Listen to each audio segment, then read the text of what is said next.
Hello student, welcome to physics lecture. My name is Ashwini Rao.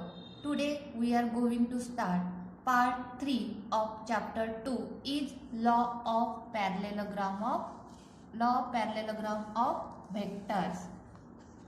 In previous lecture we have studied triangle law of vector addition.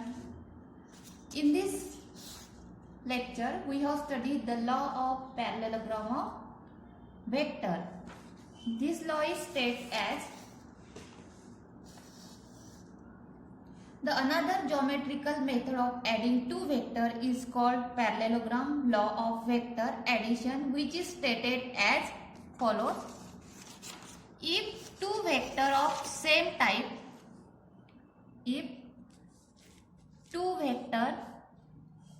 two vectors of same type originating from the same point are represented in magnitude and direction by two adjacent sides of a parallelogram, their resultant vector is given in magnitude and direction by the diagonal of the parallelogram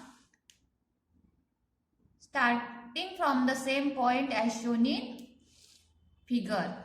parallelogram law काय कसा state केलेला आहे, जर दोन vector दिलेला असेल same टाइपचे आणि त्याचं ओरिजिन सेम पॉइंट असेल तर ते रिप्रेझेंट करते आणि त्याची रिप्रेझेंट करत असेल मॅग्नेट्यूड आणि डायरेक्शन, ते रिप्रेझेंट करेल मॅग्नेट्यूड आणि direction of two sides of पॅरलेलोग्रामचे मॅग्नेट्यूड आणि पॅरलेलोग्रामचे दोन साइड्स साइड्स काय करेल ते इंडिकेट करेल ते दोन वेक्टर आणि त्याचा जो रिझल्टंट राहील त्या दोन वेक्टरचा हा रिझल्टंट ते डायगोनल राहील पॅरलेलोग्रामचा, काय राहील तो डायगोनल राहील पॅरलेलोग्रामचा.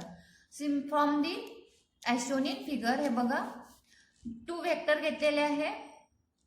OA is the P vector and OB is the Q vector. हे दोन वेक्टर घेतलेले आहे. हे दोन वेक्टर काय रिप्रेझेंट करत आहे, पॅरलेलोग्रामच्या टू साइड्स रिप्रेझेंट करत आहे. मॅग्नेट्यूड दिलेले आहे आणि त्याची डायरेक्शन दिलेली आहे. आणि ह्या दोन वेक्टरचा जो रिझल्टंट राहणार आहे, या दोन वेक्टरचा जो रिझल्टंट आहे तो रिझल्टंट काय इंडिकेट्स करत आहे, diagonal of that parallelogram indicates the magnitude and direction of the diagonals. Vector OA is equals to P vector and vector OB is equals to Q vector represent two vectors. Diagonal OC is equals to R vector resultant vector in right angle triangle. आता इथे आपल्याला दोन right angle triangle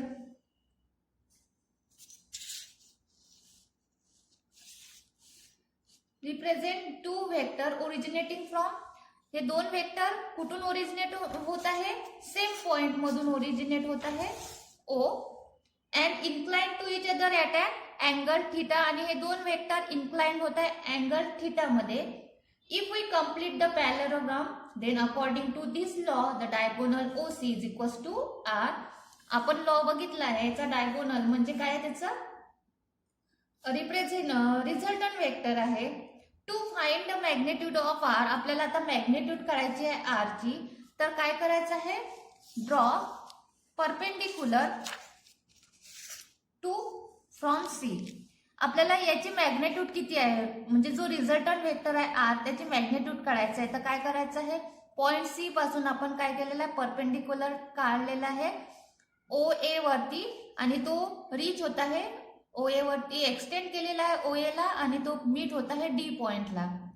आता एक आपण right angle triangle घेतलेला आहे. In right angle triangle ODC diagram मध्ये बघा ODC. इथे आपण पायथागोरस थेरम अप्लाय केलेला आहे. पायथागोरस थेरम काय सांगत आहे, OC square is equals to OD square plus DC square. बघा OC square is equals to OD square plus DC square is equals to OD is equals to किती आहे बघा diagram मध्ये OD is equals to OA plus A D. म्हणून इथे आपण लिहिलं ओडीची value OA plus AD whole square plus DC square. आपण आता हे सॉल्व्ह केलेलं आहे. OC square is equals to OA square plus twice OA dot AD plus AD square plus DC square. हा ब्रॅकेट सॉल्व्ह केलेला आहे A प्लस B होल स्क्वेअरनी. तर AD square plus DC square. आता राईट अँगल ट्रायंगल आपण ADC consider केलेला आहे. हा छोटा ट्रायंगल ADC. इथे पण पायथागोरस थेरम आपण अप्लाय केला तर काय येईल AC square is equals to AD square plus DC square. म्हणून AD स्क्वेअर प्लस DC स्क्वेअरच्या जागी आपण इथे काय पुटअप करू AC स्क्वेअर. म्हणून काय होईल हेच OC square is equals to OA square plus twice OA dot AD plus AC square. This is equation 2. Also in triangle ADC तो छोटा ट्रायंगल घेतला आहे ADC. यावरून आपण कॉस थिटाची व्हॅल्यू काढली. Cos theta is equals to काय होईल AD upon AC. AD upon AC. हेच AD is equals to AC cos theta. AC ची व्हॅल्यू किती आहे AC is equals to Q आणि Q कॉस थिटा. आता ही व्हॅल्यू आपण सबस्टिट्यूट केली इक्वेशन 2 मध्ये तर आपल्याला काय मिळेल OC स्क्वेअर. OC म्हणजे काय आहे बघा. OC म्हणजे R आहे म्हणून R स्क्वेअर. OA किती आहे OA म्हणजे रिप्रेझेंट केलेला आहे P व्हेक्टरनी म्हणून P square plus twice OA म्हणजे P. AD म्हणजे Q सॉरी AD च्या जागी आपण काय पुटअप केलेलं आहे Q cos theta. Q cos theta plus AC square. AC square म्हणजे Q स्क्वेअर. ठीक आहे. म्हणून R square is equals to काय झालं R square is equals to P square plus twice PQ cos theta plus Q square. Hence R is equals to square root of P square plus Q square plus twice PQ cos theta. This is equation 3. This equation gives the magnitude of resultant vector R. हे जे equation आहे ते काय represent करत आहे magnitude represent करत आहे resultant vector R ची. आता आपल्याला फाइंड करायचं आहे direction of resultant vector. Magnitude तर मिळाली आपल्याला रिझल्टंट व्हेक्टरची तर आपल्याला त्याची डायरेक्शन बघायची आहे की कोणत्या डायरेक्शननी आहे. We will have to find the angle alpha made by R with alpha. आणि आपल्याला अँगल पण काढायचा आहे R व्हेक्टरनी P व्हेक्टर सोबत किती अँगल काढलेला आहे.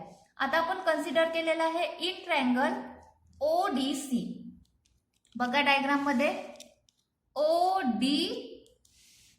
ODC tan alpha angle alpha tan alpha is equals to DC upon OD. DC upon adjacent upon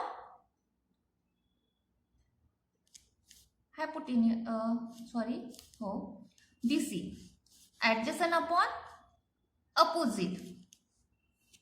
tan alpha is equals to DC upon OD. tan alpha is equals to DC upon OD ची value किती आहे OA plus AD. This is equation 4. From figure sine theta is equals to DC upon AC. हेच DC is equals to AC sine theta. म्हणून DC ची value काय झाली AC sine theta. आपण ती व्हॅल्यू यामध्ये पुटअप केली तर काय मिळेल. Also AD is equals to काय होईल AD ची व्हॅल्यू किती आहे AC कॉस थिटा म्हणजे Q cos theta. Substituting in equation 4 we get tan alpha is equals to DC ची व्हॅल्यू किती आहे AC sine theta. AC is equals to काय आहे आपला Q म्हणून Q sine theta upon OA ची value किती आहे P प्लस AD ची व्हॅल्यू किती आहे Q cos theta. AD is equals to Q cos theta. म्हणून tan alpha is equals to काय झालं Q sine theta upon P plus Q cos theta. हेच alpha is equals to tan inverse Q sine theta upon P plus Q cos theta. Equation 5 gives us the direction of resultant vector R. Equation 5 आपल्याला काय indicate करत आहे direction मिळत आहे vector resultant vector R ची. Similarly if beta is the angle between R and Q. It can be similarly derived that beta is equals to beta हा angle R आणि Q या दोन व्हेक्टर मधला आहे. तर आपण means resultant vector Q vector सोबत जो अँगल तयार करताय तो बीटा आहे. Beta is equals to tan inverse काही P sine theta upon Q plus P cos theta. P plus Q plus P cos theta. This is the law of parallelogram of vector. तर law of parallelogram of vector तुम्हाला समजलं असेल. आपण त्याचे resultant vector काढलेलं आहे, त्याची magnitude काढलेली आहे आणि त्याची डायरेक्शन काढलेली आहे. तर आपल्याला नंतर बघायचं आहे resolution of vectors. Resolution of vector. Vector can be written as the sum of two or more vector along certain fixed direction. Thus a vector v can be written as v vector is equals to v1 alpha plus v2 beta plus v3 gamma, where alpha, beta, gamma are the unit vector along the chosen direction. v1, v2, v3 are known as the component of v along three direction alpha, beta and gamma. आपण vector कशाच्या form मध्ये लिहितो? ऍडिशनच्या form मध्ये, समच्या form मध्ये लिहितो. To किंवा त्याच्यापेक्षा जास्त वेक्टर फिक्स डायरेक्शननी. जर आपल्याला वेक्टर लिहायचं असेल, व्ही वेक्टर लिहायचं असेल तर आपण तो कसा लिहू?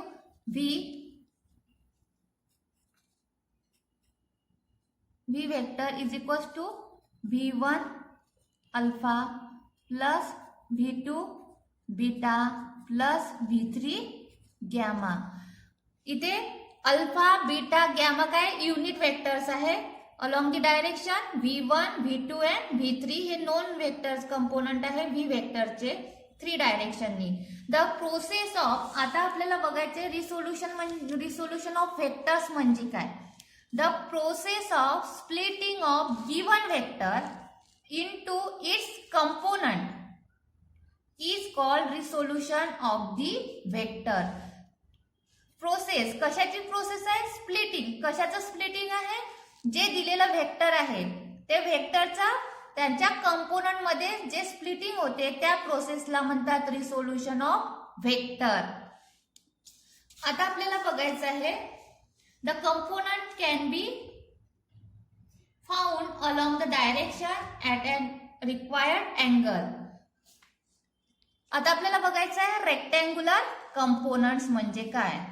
If these components are found along the direction which are mutually perpendicular, they are called rectangular component. हे कंपोनंट दोन कसे फाउंड झालेले आहे? दोन म्युच्युअली परपेंडिक्युलर कंपोनंट्स पासून, त्याच्या डायरेक्शन पासून. आता आपण कन्सिडर केलेलं आहे. Let us see how to find the rectangular component in two direction. आपण आता बघायचं आहे की रेक्टँग्युलर कंपोनंट दोन डायरेक्शननी कसं काढायचं आहे. Consider a vector R is equals to OC originating from origin of a rectangular coordinate system as shown in figure. बघा आर वेक्टर आहे ओसी, ओरिजिनेट झालेला आहे रेक्टँग्युलर कोऑर्डिनेट सिस्टीम पासून.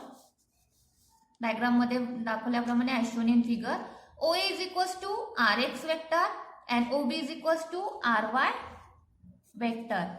RX and RY are the component of OC along X and Y direction respectively. हे जे component आहे RX आणि RY हे काय OC चे कंपोनंट आहे अलॉंग X आणि Y डायरेक्शननी. समजलं? By law of parallelogram of vector. आता आपण लॉ ऑफ पॅरलेलोग्राम बघितला आहे. द रिझल्टंट वेक्टर आर काय राहतो?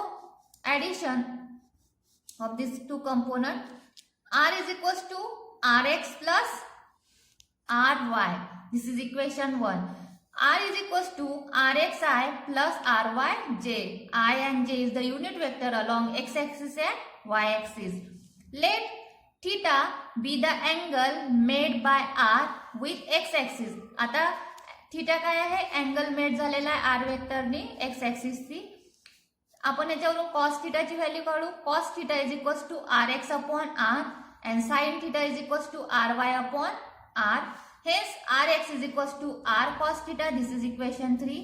हेच R Y is equals to R sine theta, this is equation 4.